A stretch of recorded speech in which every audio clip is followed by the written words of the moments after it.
Olá, pessoal, e aí, tudo bem com vocês? Começo a nossa aula de hoje mostrando a minha indignação, porque eu gravei 1 hora de aula para vocês sobre direitos sociais e, na verdade, não gravou nada.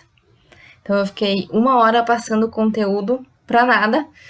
Por isso que, se nessa aula eu parecer um pouco cansada, é porque eu já fiquei 1 hora achando que eu estava gravando para vocês e, na verdade, não gravou nada. Então, vamos de novo ao nosso conteúdo.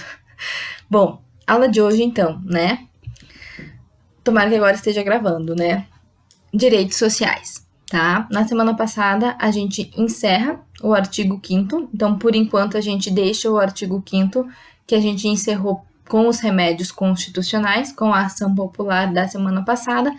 E agora a gente começa a estudar o artigo 6º da Constituição, que são os direitos sociais, tá? Que eu, inclusive, pedi que vocês dessem uma lida durante essa semana, para vocês se situarem sobre o que a gente ia trabalhar na aula de hoje, tá? Direitos sociais, então. Noções preliminares do que são os direitos sociais, de onde eles surgem e como que eles fazem parte da nossa Constituição hoje. Primeiro comentário que eu quero que vocês anotem aí: Constituição de 88, ou seja, essa Constituição, a nossa Constituição atual, é a primeira Constituição que estabelece um capítulo específico para trabalhar sobre os direitos sociais. Ou seja, as nossas outras constituições, elas traziam alguns direitos sociais, mas nunca num capítulo específico, sempre mesclado com outros direitos. A de 88, ela trouxe maior visibilidade e maior importância aos direitos sociais, estabelecendo então um capítulo específico para trabalhar sobre eles. Então essa é a primeira observação, né? A de 88, que cria um capítulo específico para trabalhar os direitos sociais. Olha, eu nem comecei a aula e já estou cansada. Né? Já gravei também 1 hora de aula antes, não gravou? Bom, segundo comentário que eu quero que vocês anotem aí sobre os direitos sociais. De onde eles surgem? Qual é o fundamento, né, a essência dos direitos sociais? Os direitos sociais, eles vêm da essência do Estado social, que a gente estudou lá em ciência política. Se a gente for resgatar aquele nosso conteúdo, né, o que a gente vai perceber? Que o Estado social é aquele Estado que a gente chamou de Estado intervencionista, que é aquele Estado que intervém na sociedade, por meio de programas, por meio de políticas públicas, tendo como objetivo principal combater a desigualdade social. Se a gente lembrar, o Estado liberal era um Estado abstencionista, que não intervia na sociedade. E em razão dessa não intervenção, a gente se deparou com uma realidade de desigualdade social, né? Então, como o Estado ele não agia, ele tinha um papel negativo no Estado liberal, se desenvolveu uma desigualdade social muito grande, muito alarmante na sociedade. E aí o Estado mudou de postura. O Estado percebeu que ele precisava intervir na sociedade para combater justamente essa desigualdade social. E aí que surge o Estado social.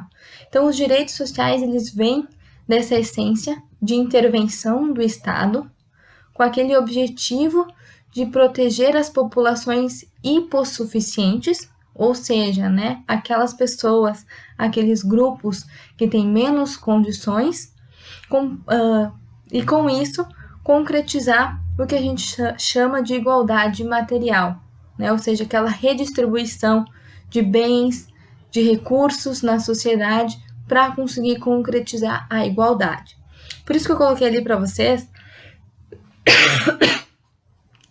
que os direitos sociais são prestações positivas do Estado, né? Ou seja, são prestações por meio da intervenção, por meio do intervencionismo do Estado, cuja principal finalidade, né, é proteger ou dar melhores condições aos hipossuficientes, concretizando a igualdade material. Então, essa é a nossa essência, o nosso resgate dos direitos sociais.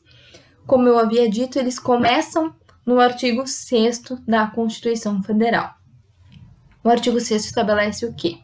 São direitos sociais: a educação, a saúde, a alimentação, o trabalho, a moradia, o transporte, o lazer, a segurança, a previdência social, a proteção à maternidade e à infância e a assistência aos desamparados. Esse é o rol de direitos sociais que a Constituição estabelece. Prof, preciso saber todos esses direitos sociais? Sim, eu preciso que vocês saibam todos esses direitos sociais, porque a gente vai ver por duas questões. Primeiro, porque quando cai em prova, geralmente o avaliador da prova enfia um outro direito que não é considerado direito social. Por exemplo, higiene. Higiene é um direito social? Vestuário. Vestuário é um direito social? Vocês encontram ali? Não. E é isso que geralmente as provas fazem. Vão colocar outros direitos que vocês vão encontrar pelo texto constitucional, mas que não se enquadram como direitos sociais. Então, precisa saber quais são os direitos sociais? Sim, eu preciso que vocês saibam quais são os direitos elencados no artigo 6º da Constituição. Quer ver só? Vou pedir que vocês vão lá no artigo 7º, inciso 4. Artigo 7º, inciso 4. Olha o que o inciso 4 nos diz. O inciso 4 ele traz a garantia de um salário mínimo, né, devido aos trabalhadores urbanos e rurais. E ele vai dizer que esse salário mínimo deve ser capaz de atender às necessidades vitais suas e da família, como moradia, alimentação, educação, saúde, lazer, vestuário, higiene, transporte e previdência social. Então vejam que é bem parecido com o que a gente acabou de ler no artigo 6º, mas não são todos iguais. Percebam que em questão de salário mínimo, de direitos que o salário mínimo deve abarcar, a gente vai encontrar vestuário e higiene. E vestuário e higiene não são direitos sociais.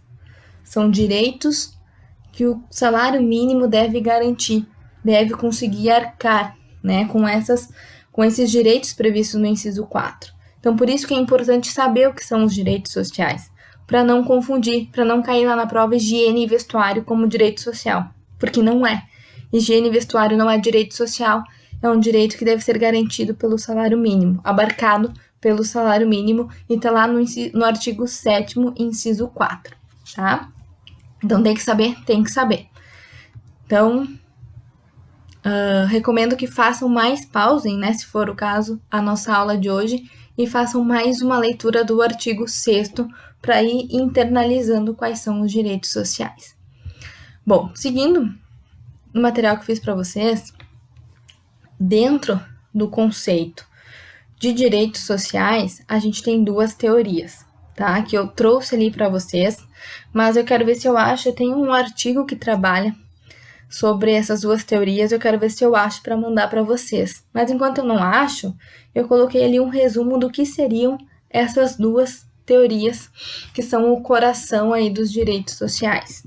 A primeira teoria é a teoria da reserva do possível, e a segunda teoria é a teoria do mínimo existencial.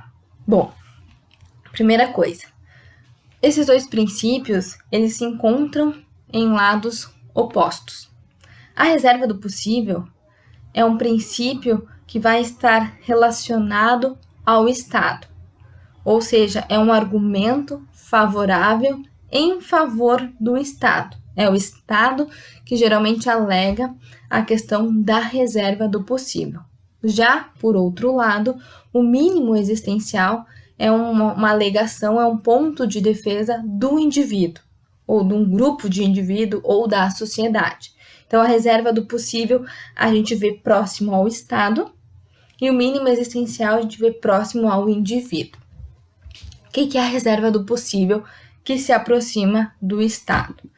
Se eu digo que direitos sociais, que são essa garantia do Estado, ele se dá por meio de um Estado intervencionista, por meio de políticas públicas, de programas para abraçar essas populações hipossuficientes, eu estou dizendo que o Estado ele vai ter um gasto para conseguir concretizar, para conseguir fazer com que esses direitos sociais sejam efetivados. Para que eles sejam efetivados, então, eu preciso de um gasto, de um recurso financeiro para isso. Mas, muitas vezes, o Estado ele não tem esse recurso financeiro para conseguir abranger toda essa população hipossuficiente ou toda a população em relação aos direitos sociais. E isso se chama reserva do possível. É uma limitação orçamentária, uma limitação financeira que o Estado muitas vezes nega algum tipo de prestação que se relaciona aos direitos sociais por não ter condições.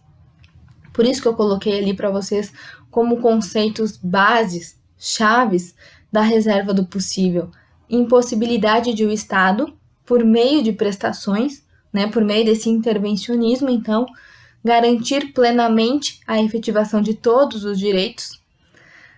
Uma análise das possibilidades de urgência, ou seja, o Estado, no momento de garantir, de efetivar esses direitos sociais, ele faz uma análise das possibilidades que ele tem e da urgência desses direitos para ver o que ele vai dar preferência, aonde ele vai realocar aquele dinheiro que ele tem. Então, o Estado faz uma análise, quais direitos sociais ele vai garantir, e essa análise ela é feita por meio de possibilidades e de urgência. Coloquei ali também limitação de recursos públicos, que é o que significa, na essência, reserva do possível.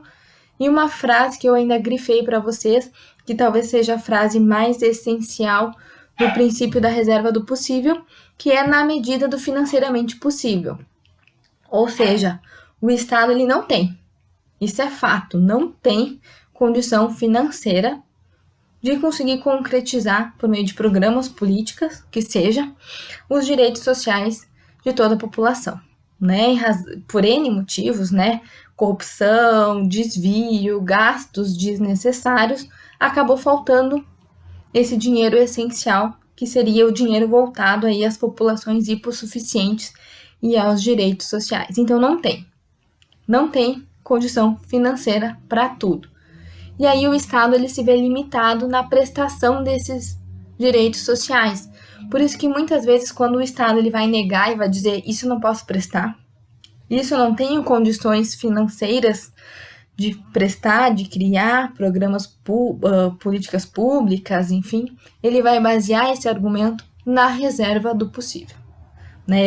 É uma questão de limitação orçamentária que é usada como fator argumentativo do Estado.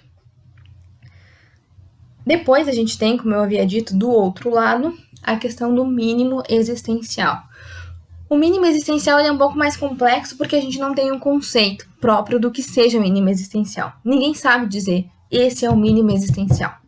O que se sabe é que o mínimo existencial é o mínimo que o indivíduo deve ter para ter uma vida digna. Ou seja, é o mínimo para garantir dignidade ao indivíduo. Então, isso seria o mínimo existencial. E o mínimo existencial ele tem o mesmo conceito ou a mesma dimensão do núcleo essencial dos direitos que a gente já estudou. Vocês lembram quando eu dei o exemplo do ovo para vocês? Que a gema é o núcleo essencial e a clara é aquela parte que pode confrontar com outros direitos e que, portanto, ela pode ser limitada. O mínimo existencial ele funciona dentro desse mesmo raciocínio. Eu tenho um mínimo, que é o mínimo que cada indivíduo deve ter direito, deve receber. E esse mínimo ele não pode ser negado pelo Estado, nem mesmo com base na reserva do possível. Vejam o que eu coloquei ali para vocês. A alegação da reserva do possível somente quando não for ofender o mínimo existencial. Logo, o mínimo existencial atua como um limite da reserva do possível. Então, o que isso quer dizer? Que o Estado, é legítimo ao Estado argumentar que não tem dinheiro e que não vai conseguir prestar aquele direito social. Só que quando de um lado a gente tem um direito social como um mínimo existencial, aquela pessoa para ter uma vida digna e uma dignidade garantida, ela precisa desse direito, o Estado ele precisa prestar, mesmo não tendo recurso. Aí o Estado se vira e encontra algum jeito de prestar esse direito. Mas o mínimo existencial, a gente diz que ele funciona como limitação do Estado, justamente para o Estado não negar a prestação de direitos sociais o tempo inteiro. Né? Toda demanda que chega para o Estado, que envolve direitos sociais, para que o Estado não fale, não tenho condição, não posso, meus recursos são limitados. Então, para que toda hora o Estado não use esse fundamento, a gente tem um limitador, que é o mínimo existencial. Que o mínimo para cada indivíduo ter uma vida digna, ter condições de viver com dignidade, o Estado deve garantir. Não pode utilizar a reserva do possível como barreira. Então, sempre lembrando, tá? Mínimo existencial é um limite da reserva do possível. Agora, né, gente, o que é mínimo existencial num caso concreto? A gente não sabe dizer. A gente não sabe dizer o que é aquele mínimo existencial que vai ser capaz de limitar o Estado no argumento da reserva do possível. Isso depende de caso para caso, de juiz para juiz, de decisão para decisão, de argumento para argumento. Então, não tem como dizer para vocês isso vale como mínimo existencial. Isso depende muito da análise que está sendo feita, do juiz que está julgando, do ponto de vista sobre aquele caso concreto, para se entender se é mínimo existencial ou se não é. E aí a gente analisa o Estado. Se é mínimo existencial, o Estado precisa prestar. Não pode argumentar com base na reserva do possível. Se não é considerado mínimo existencial, o Estado faz uma análise das possibilidades, das urgências, e aí se tem condições, presta, se não tem condições, ele argumenta com base na reserva do possível, tá? Então essa é o primeiro ponto, é a primeira questão sobre os direitos sociais. Bom, agora a gente vai para o artigo 7º da Constituição Federal. O artigo 7º, se vocês forem dar uma olhada, ele é bem extenso, né? Ele é bem longo, assim como, claro que não como o artigo 5º, mas ele, depois do artigo 5º, talvez seja o maior artigo que a gente vai se deparar por aí. O artigo 7º, ele é bastante importante, ele cai bastante dentro do direito constitucional, mas a gente não vai conseguir estudar todo ele, porque ele se refere a algumas questões bem específicas do direito do trabalho e que não cai em constitucional, ele vai cair lá em direito do trabalho. Então, o que eu pensei que a gente pode fazer? A leitura de alguns incisos, dos incisos importantes do artigo 7º, e eu vou pedir que vocês peguem o caderno de vocês e façam assim, comentários do artigo 7º. Porque eu não vou comentar todos os incisos, eu vou comentar alguns incisos, fazer alguns comentários que eu quero que vocês anotem. Então, no caderno, lá em comentários do artigo 7º, vocês peguem uma caneta de cor diferente e coloquem o número do inciso que eu vou fazer o comentário. Daí vocês colocam lá, por exemplo, eu vou fazer comentário no inciso 1. Aí vocês coloquem com uma cor de caneta diferente, inciso 1 e o comentário do lado. Aí, quando vocês forem estudar, vocês peguem a Constituição, façam a leitura, claro, de todos os incisos, mas daqueles que eu fiz comentário, vocês leiam no caderno, né? Vocês podem fazer um asterisco do lado do inciso para saber que sobre ele tem comentário no caderno, tá? Acho que assim fica mais fácil. Já que a gente não tem o quadro e toda aquela questão para trabalhar presencial, a gente infelizmente vai ter que fazer por meio da leitura em conjunto, tá? Inciso 7º, então. Caput. Vamos fazer a leitura do caput. São direitos dos trabalhadores urbanos e rurais, além de outros que visem a melhoria de sua condição social. Então, o que é o caput? No caput eu quero que vocês grifem trabalhadores urbanos e rurais, porque todos esses direitos que a gente vai estudar, que a gente vai fazer a leitura, eles são devidos tanto aos trabalhadores urbanos e também aos rurais. Urbanos e rurais são os destinatários do artigo 7º da Constituição. Importante grifar, porque já vi cair bastante, que o artigo 7º, ele se refere somente aos trabalhadores urbanos, ficando os rurais dependente de uma legislação específica. E não, o artigo 7º, por si, ele abarca tanto os urbanos como os rurais como destinatário desses direitos, tá? Então, grifem trabalhadores urbanos e rurais. E a gente começa pela leitura do inciso 1, então, do artigo 7º. Quais são esses direitos, então, né? Relação de emprego protegida contra despedida arbitrária ou sem justa causa, nos termos de lei complementar, que preverá a indenização compensatória, dentre outros direitos. O que eu quero que vocês grifem no inciso 1 e que nos interessa em constitucional? Despedida arbitrária ou sem justa causa. Então, grifem, né? Despedida arbitrária ou sem justa causa. E grifem também indenização compensatória. O que eu quero que vocês compreendam disso, e vocês podem anotar, então, aí no caderno de vocês como comentário do inciso 1. Que o inciso 1, ele traz o direito à segurança no emprego. Então, quando fala que a relação de emprego ela é protegida contra a despedida arbitrária ou sem justa causa, ela vem proteger a relação de emprego. Mas vejam que essa proteção, essa segurança no emprego, ela não é devida a qualquer tipo de demissão. Essa proteção, essa segurança de emprego, a Constituição garante em 2 casos: despedida arbitrária e despedida sem justa causa. São os 2 tipos de despedida que a gente tem como, pela Constituição, segurança no emprego. Vejam que eu pedi para vocês grifarem também indenização compensatória. Aqui eu quero que vocês anotem como exemplo multa de 40% do FGTS. Então, em casos de demissão arbitrária ou sem justa causa, se tem uma indenização compensatória. Essa indenização compensatória hoje, pela nossa legislação infraconstitucional, é a multa de 40% do FGTS. Lembrando que essa multa de 40% do FGTS só é devida em caso de despedida arbitrária ou sem justa causa, que são as garantias de estabilidade que a Constituição traz. Então, o que tem que saber? Que essa garantia, essa segurança no emprego não é contra qualquer tipo de despedida. É sem justa causa ou arbitrária, tá? No inciso 2, ele fala sobre seguro-desemprego no caso de desemprego involuntário. Eu quero que vocês grifem desemprego involuntário para saber que o seguro-desemprego ele não é devido em qualquer caso. O seguro-desemprego é devido em caso de desemprego involuntário. O inciso 3 traz a garantia do FGTS, que é uma garantia constitucional.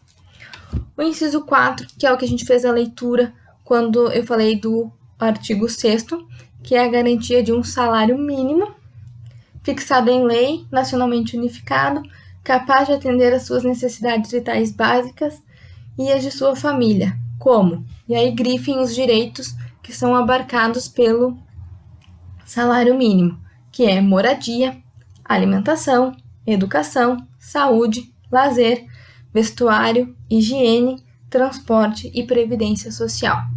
Depois que vocês grifaram esses direitos, eu quero que vocês peguem um lápis e circulem vestuário e higiene. Para quê?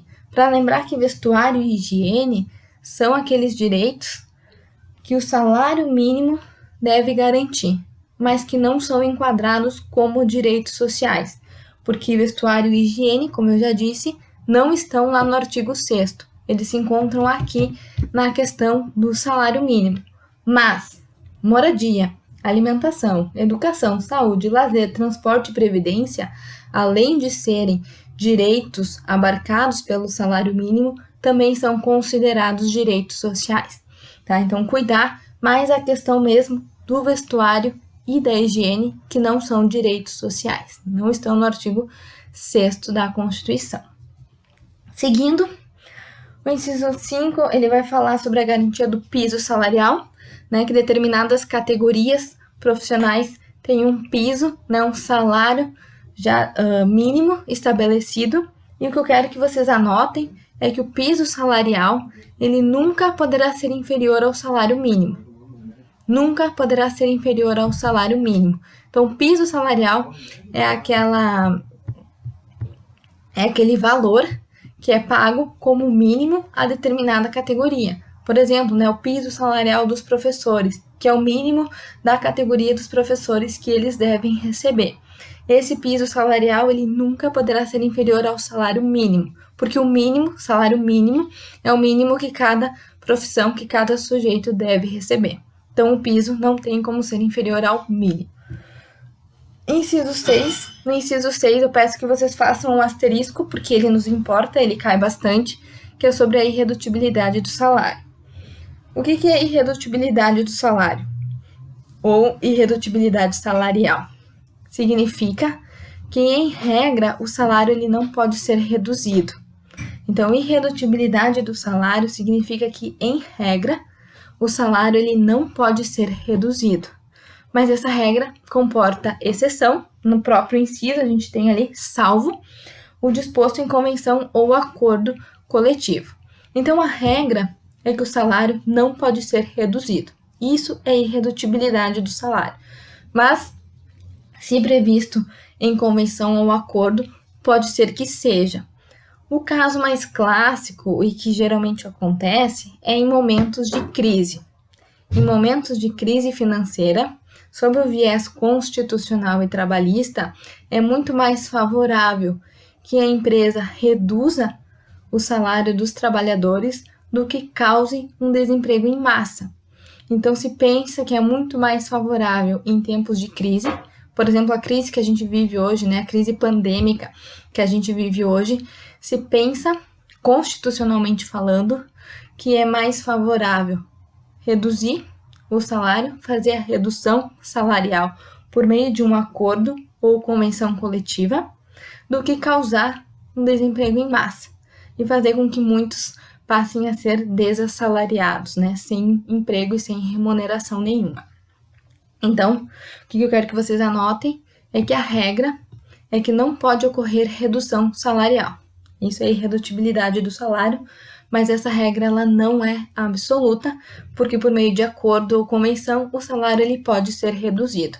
Exemplo, momentos de crise financeira. Momentos de crise financeira, por meio de um acordo, é possível a redução salarial, tá? Seguindo, a gente tem a garantia do salário nunca inferior ao salário mínimo para os que percebem remuneração variável.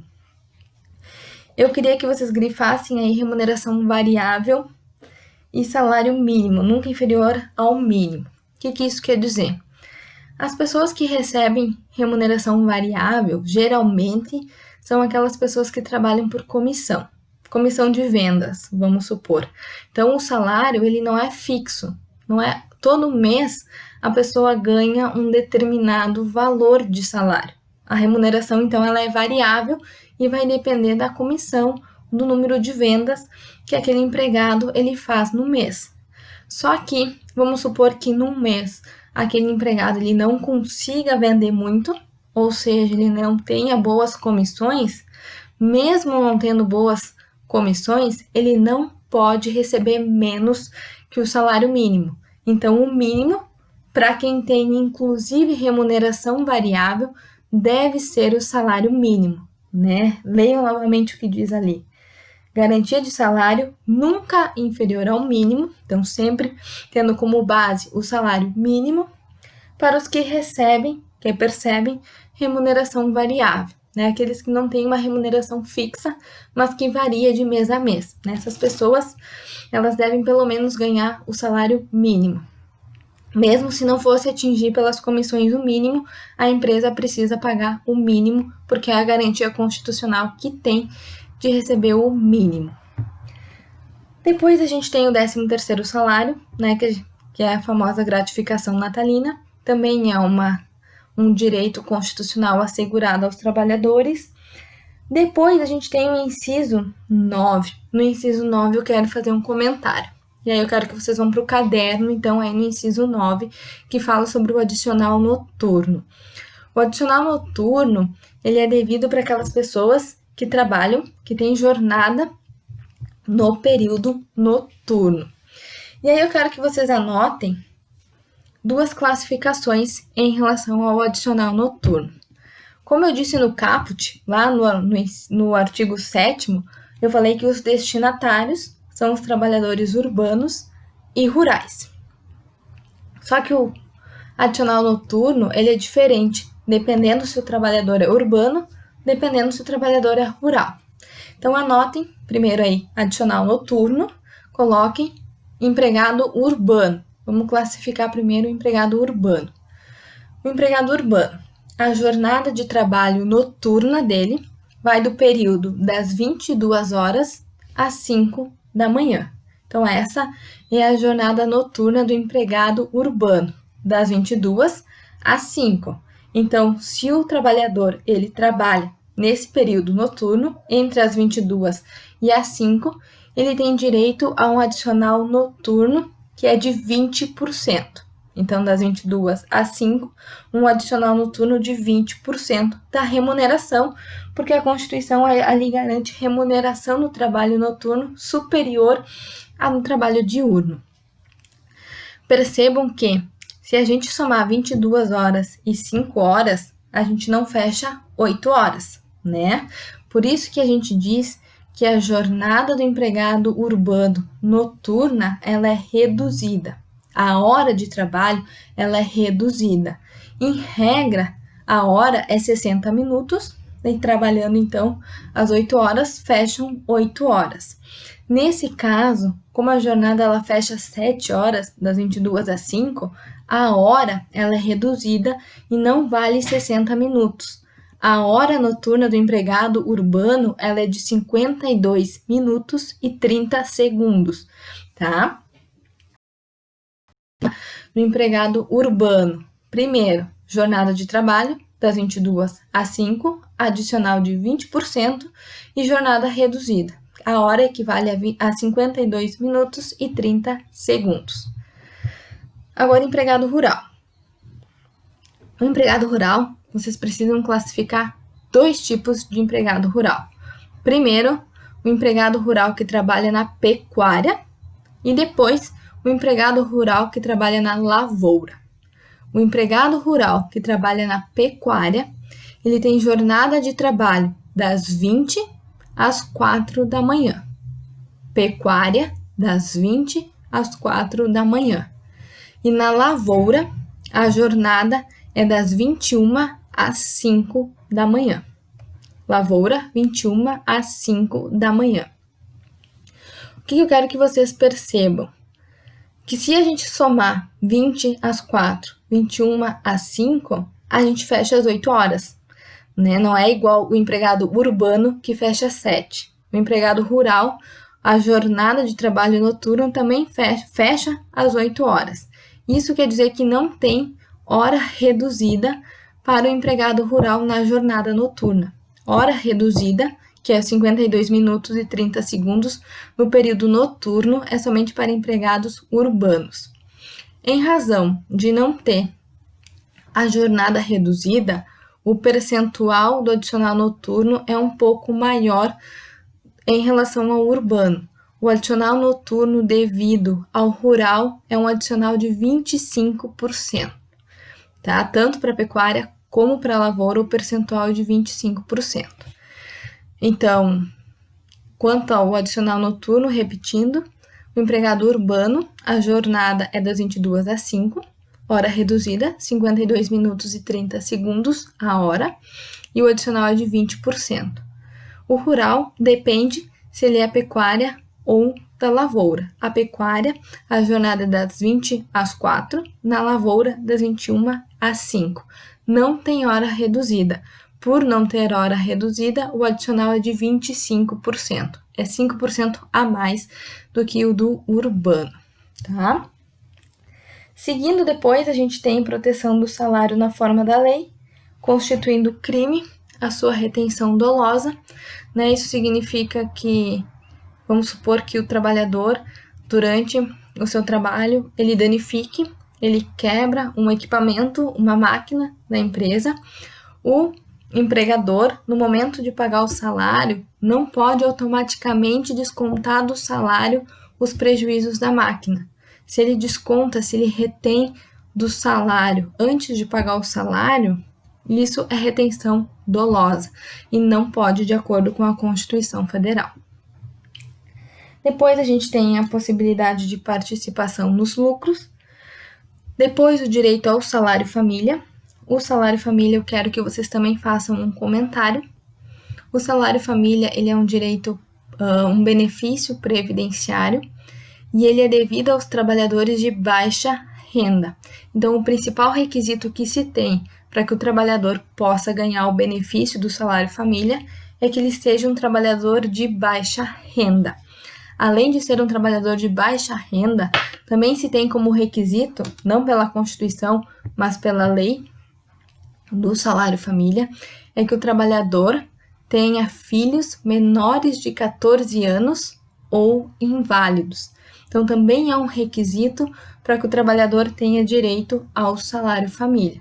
Então, o trabalhador ter direito ao salário família, ele precisa ser um trabalhador de baixa renda, e além de ser de baixa renda, ele precisa ter filhos menores de 14 anos, não é 12, é 14 anos, ou inválidos, tá? Então, quero que vocês anotem esses dois requisitos do salário família. Depois, a gente vai fazer agora a leitura conjunta do inciso 13 com o inciso 16, tá? O inciso 13 e o 16, eles se referem à jornada normal do trabalho e à possibilidade de recebimento de horas extras. O inciso 13, ele vai dizer que a hora da jornada normal é de 8 horas diárias ou 44 semanais, facultada a compensação de horários e a redução da jornada mediante acordo ou convenção coletiva de trabalho. Então, o inciso 13, ele estabelece a regra geral da jornada de trabalho, 8 horas diárias e 44 horas semanais. O inciso 16, 2 abaixo aí, ele vai trazer a questão da remuneração do serviço extraordinário. O que é a remuneração do serviço extraordinário? É o pagamento daquelas horas que vão exceder essa jornada diária de 8 horas, ou seja, aquele sujeito que trabalha 9 horas. Ele excedeu 1 hora da jornada normal. Então, ele fez 1 hora de serviço extraordinário, que é o que a gente vai chamar de hora extra. Essa hora extra, ele tem direito a uma remuneração de, no mínimo, 50% a do normal. Então, quem faz hora extra, quem excede a jornada normal, que pela Constituição é de 8 horas diárias, tem direito ao recebimento de hora extra de pelo menos 50% do valor da hora normal, tá? Então, é a possibilidade aí de hora extra. Voltando, então, para o inciso 14, a gente tem a questão de turnos ininterruptos, trabalho em turnos ininterruptos de revezamento. O que significa isso? A jornada de turnos ininterruptos de revezamento são jornada de 6 horas, tá? Então, grifem aí 6 horas para trabalhos realizados em turnos ininterruptos de revezamento. O que significa isso? O turno ininterrupto de revezamento é aquele sujeito que não tem a jornada de 8 horas, mas de 6 horas, e que ele alterna os turnos de trabalho dele. Num dia, ele trabalha de manhã, no outro dia, ele trabalha de tarde, depois, ele trabalha de noite. Isso é turno ininterrupto de revezamento. Ele tem uma jornada de 6 horas e o turno que ele trabalha nessas 6 horas, ela é alternada, por isso jornada de revezamento. Fica mais fácil de visualizar se a gente pensar no caso dos enfermeiros ou técnico de enfermagem, por exemplo. Um técnico de enfermagem e enfermeiro geralmente cumprem horários de plantão, outras horas trabalham de tarde, depois de manhã, então eles nunca têm um período igual para cumprir a jornada dele. Num dia, eles cumprem plantão de noite, trabalham 6 horas de noite, depois de tarde, depois de manhã. Isso é turno ininterrupto de revezamento. E aí, eu quero que vocês anotem a súmula 423 do TST. 423 do TST. Por quê? Olha o que a gente anotou e estudou sobre a jornada de 8 horas diária. Quem trabalha mais que 8 horas, ou seja, excede a regra de 8 horas, tem direito a receber hora extra pela quantidade de hora que excedeu a 8ª hora. A jornada de turno ininterrupto de revezamento, ela não é de 8, ela é de 6 horas.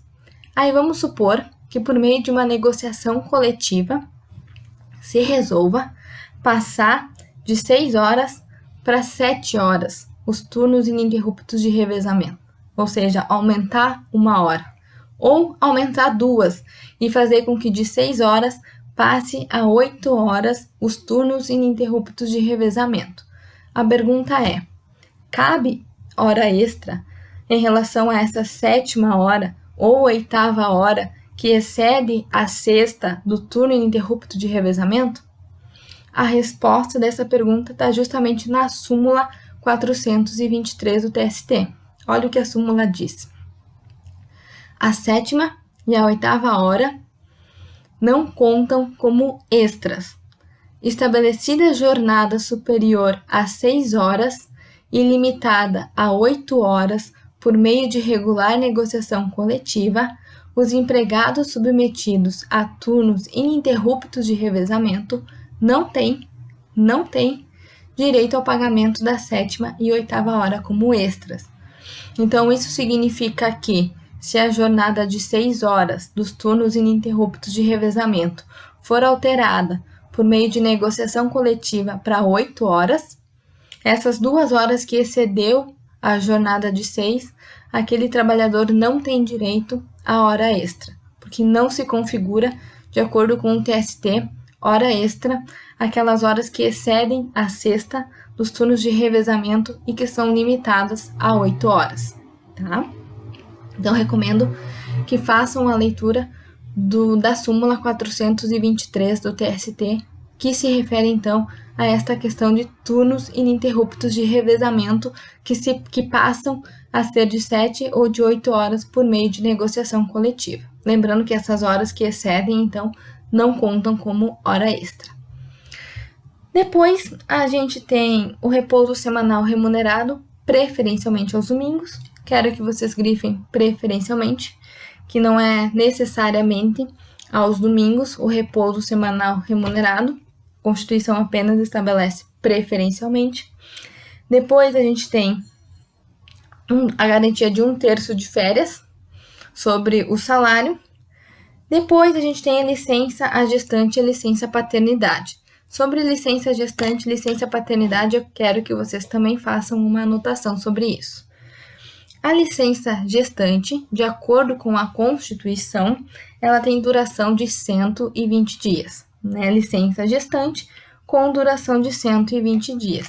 E a licença paternidade, ela aparece como um direito na Constituição, né? Licença paternidade nos termos fixados em lei. Portanto, como a gente já estudou, norma de eficácia limitada. É preciso que uma lei infraconstitucional regulamente a questão da licença paternidade. A gente tem essa lei e essa lei estabelece a licença paternidade com duração de 5 dias. Então, aí do lado do inciso 18, ao lado do 19, ao lado do inciso 19 da licença paternidade, vocês podem escrever 5 dias, que é de 5 dias a licença paternidade, nos termos da lei. Mas aí eu quero que vocês anotem que existe um programa chamado Empresa Cidadã. E eu quero que vocês anotem isso porque eu já vi bastante questão de prova que traz o que a Constituição diz, mas que a empresa aderiu ao programa da Empresa Cidadã. Então, vocês precisam um conhecimento um pouco além do que a Constituição estabelece. O que é a empresa cidadã? A empresa cidadã, em relação à licença gestante, ela aumenta a duração da licença gestante para 180 dias. Então, não é mais 120 dias, ela passa a ser 180 dias se a empresa adere à empresa cidadã, ao programa Empresa Cidadã. Então, o que tem que cuidar numa questão de prova? Se a questão ela está pedindo a licença gestante em relação à Constituição, e se for em relação à Constituição, ela tem duração de 120 dias, mas se aquela empresa ela faz parte do programa Empresa Cidadã, a licença gestante é de 180 dias, não de 120 dias. Em relação à licença paternidade, se a empresa ela adere ao programa Empresa Cidadã, a duração de 5 dias, já estabelecida pela lei infraconstitucional, pode ser prorrogada por mais 15 dias, chegando a um total de 20 dias. Então, licença paternidade pela lei tem direito a 5 dias, mas se a empresa faz parte do programa Empresa Cidadã, esses 5 dias podem ser prorrogados por mais 15 dias, totalizando então 20 dias de duração de licença paternidade, tá?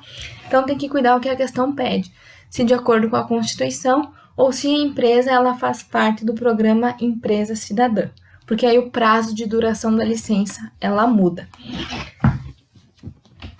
Depois a gente tem proteção ao trabalho da mulher mediante incentivos específicos.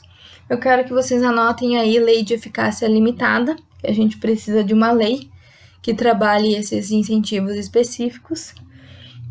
Depois a gente tem aviso prévio proporcional de no mínimo 30 dias. E aí eu quero que vocês grifem aviso prévio com antecedência mínima de 30 dias.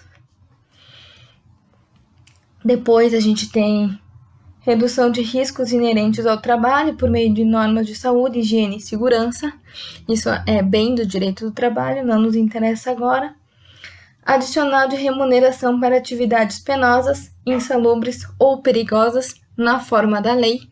Aqui a gente também tem uma norma de eficácia limitada, tanto é que a gente não tem percentual de atividades penosas, né? A gente não tem a regulamentação em relação às atividades penosas, somente se tem em relação às que são insalubres ou perigosas, a gente tem disciplinado. Em relação às penosas, a gente não tem essa regulamentação ainda. Depois a gente tem direito à aposentadoria, assistência gratuita aos filhos, algumas outras questões que não nos interessam muito, e aí a gente chega lá no inciso 29, que eu quero que vocês também grifem e vão nos comentários do caderno de vocês, anotem inciso 29. O inciso 29, ele se refere à questão do prazo de prescrição, prazo prescricional, para se ajuizar uma ação e reclamar esses direitos trabalhistas que a gente está estudando, entre outros. O que o 29 diz?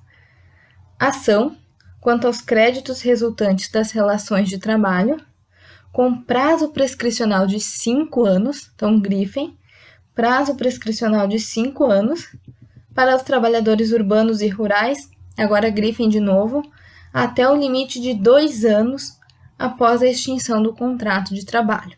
Então, prazo prescricional de 5 anos, até o limite de 2 anos após a extinção do contrato de trabalho. O que eu quero que vocês anotem nos comentários em relação ao 29. Anotem bem assim. Deixa eu ver aqui. 2 anos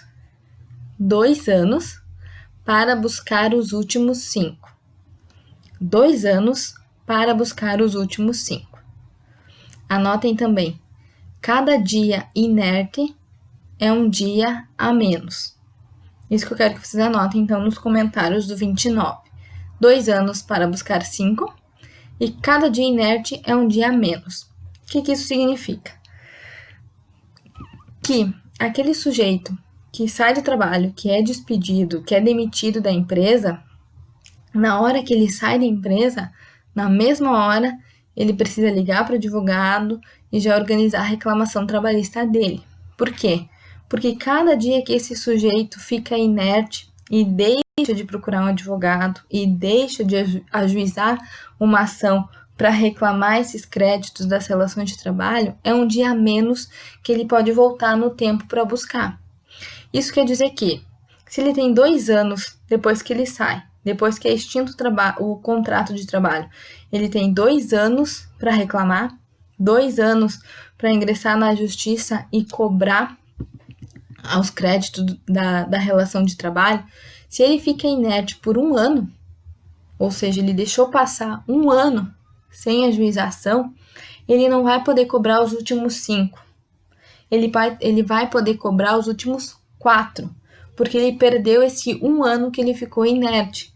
Da mesma forma, se esse sujeito ajuizar a ação no último dia do prazo, se passaram lá 2 anos, no último dia ele ajuiza a ação, ele vai poder cobrar quanto tempo para trás? Os últimos 3 anos, porque ele perdeu 2 em relação aos 5. Então, ele só vai poder voltar aos últimos 3 anos. Por isso que são 2 anos para frente para buscar os últimos 5, mas cada dia que ele fica inerte, que ele deixa de buscar esses créditos das relações de trabalho dele, é um dia a menos que ele pode voltar no tempo, tá? E por último, eu quero que vocês leiam o 33, para encerrar essa parte, então, o 33. 33. Proibição de trabalho noturno, perigoso ou insalubre a menores de 18 anos. Então, proibição de trabalho noturno, insalubre ou perigoso para menores de 18 anos. E de qualquer trabalho para menores de 16 anos, salvo na condição de aprendiz a partir dos 14 anos.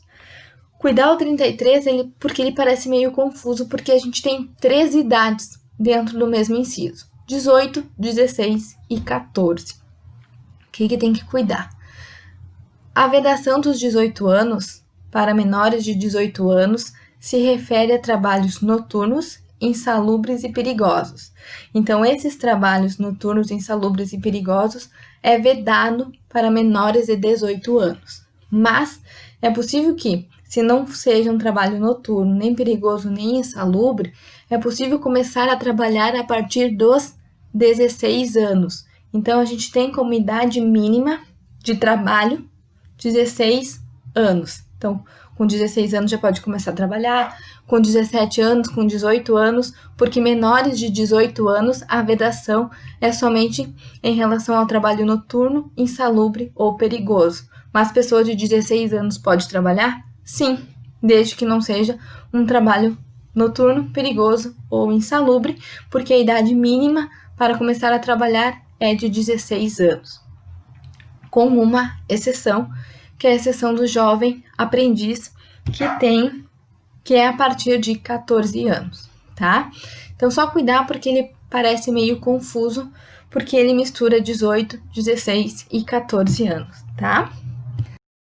Sobre o parágrafo único do artigo 7º, ele se refere aos trabalhadores domésticos. Quais desses direitos que a gente estudou, que a gente leu no artigo 7º, que além de alcançar a noção geral de trabalhadores urbanos e rurais, alcança também aos domésticos.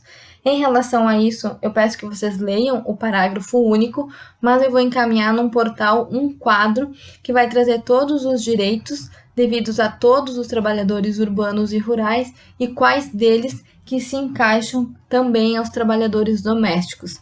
Então, para não ficar mais confuso, a questão do parágrafo único eu vou mandar em separado para vocês, numa tabela de comparativo da questão dos trabalhadores urbanos e rurais e dos trabalhadores domésticos, tá? Mas até eu encaminhar para vocês, eu recomendo e peço então que façam a leitura do parágrafo único, e não só do parágrafo único, mas de todo o artigo 7º novamente, para tentar, internalizar todo o conteúdo que a gente estudou na aula de hoje, tá? Então, por enquanto, era esse o conteúdo de agora em relação aos direitos sociais, artigo 6º e artigo 7º, mas a gente ainda não finaliza por aqui, a gente ainda tem o 8º, o 9º, o 10º e o artigo 11, que também se referem aos direitos sociais, mas que eu vou trabalhar eles na nossa próxima aula, tá? Sobre a continuação, a gente vai levar uns 10, 15 minutos para trabalhar sobre os demais artigos dos direitos sociais, mas eu queria já adiantar que na semana que vem a gente vai começar a estudar nacionalidade, artigo 12, ou seja, né, quem são os brasileiros natos, quem são os brasileiros naturalizados. Acho que é uma das partes mais legais de estudar em Constitucional 2, que é a parte da nacionalidade. Essa parte ela é um pouco extensa também, penso que a nossa aula ela vai talvez até passar de 1 hora em relação à nacionalidade, mas eu queria dizer que na semana que vem, terça que vem, além de disponibilizar o restante do conteúdo dos direitos sociais, que vai ser uns 10, 15 minutos no máximo, e começar direitos de nacionalidade, nós também vamos fazer um trabalho avaliativo, valendo 5, que vai somar ao último trabalho avaliativo que vocês fizeram para completar uma nota inteira de até 10 pontos. Então, na terça-feira que vem, como é que vai ser a nossa metodologia? Já adiantando, mas é claro que vou mandar um material amanhã no portal explicando e relembrando para todos vocês como é que vai ser na semana que vem. Mas, na semana que vem, vocês vão ter a aula, direitos sociais, a parte final e a questão da nacionalidade.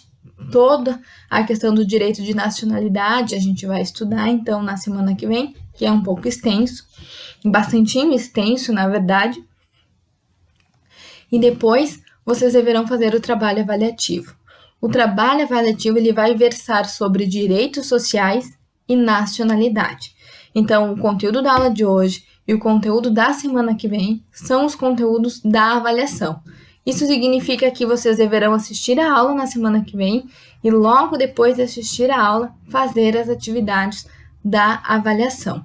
Por isso que a avaliação da semana que vem, ela vai ficar disponível até a meia-noite, tá? Porque vocês deverão primeiro assistir a aula, que vai ter pelo menos 1 hora de duração, 1h15, e depois, então, fazer as atividades que vão se referir também àquela aula, como também à aula de hoje, tá?